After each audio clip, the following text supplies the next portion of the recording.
রাগ করেই ঘর থেকে বেরিয়ে পড়লাম।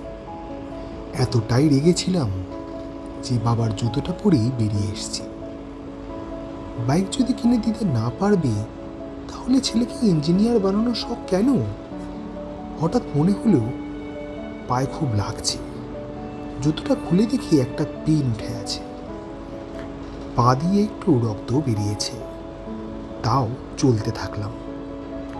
এবার পা একটু ভিজে ভিজে গেল। দেখি পুরো রাস্তাটায় জল। পা তুলে দেখি জুতোর নিচটা পুরো নষ্ট হয়ে গেছে। বাস স্ট্যান্ডে এসে শুনলাম 1 ঘন্টা পর বাস।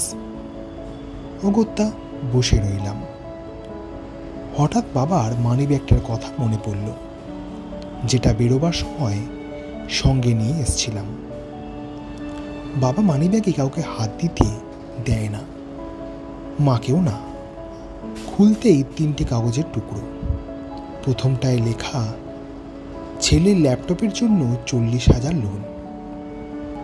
দ্বিতীয়টা একটা ডাক্তারের প্রেসক্রিপশন লেখা। ডাক্তার বাবাকে নতুন জুতো ব্যবহার করবেন বলে আদেশ দিয়েছেন। মা যখনই বাবাকে জুতো কেনার কথা বলতো, বাবার উত্তর ছিল, আরে এটা এখনো 6 মাস চলবে। তাড়াতাড়ি শেষ কাগজটা খুললাম। দেখি লেখা রয়েছে, খোকা আমার পুরনো বাইক পছন্দ করে না, তাই লোন করে হলেও নতুন বাইক কিনে খোকার মুখে হাসি দেখতে চাই। বুঝতে পেরেই বাড়ির দিকে এক দৌড় লাগালাম। বাড়ি গিয়ে দেখলাম বাবা নেই। আমি জানি কোথায়। এক দৌড়ে সেই শোরুমটায় পৌঁছলাম। দেখলাম স্কুটার নিয়ে বাবা দাঁড়িয়ে। আমি ছুটে গিয়ে বাবাকে জড়িয়ে ধরলাম। কাঁদতে কাঁদতে বাবার কাঁধটা ভিজিয়ে ফেললাম।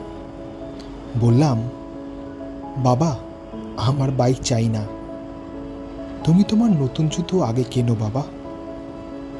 মা এমন একটা ব্যাংক যেখানে আমরা আমাদের সব রাগ, অভিমান, কষ্ট জমা রাখতে পারি। আর বাবা হলো এমন একটা ক্রেডিট কার্ড যেটা দিয়ে আমরা পৃথিবীর সমস্ত সুখ কিনতে পারি।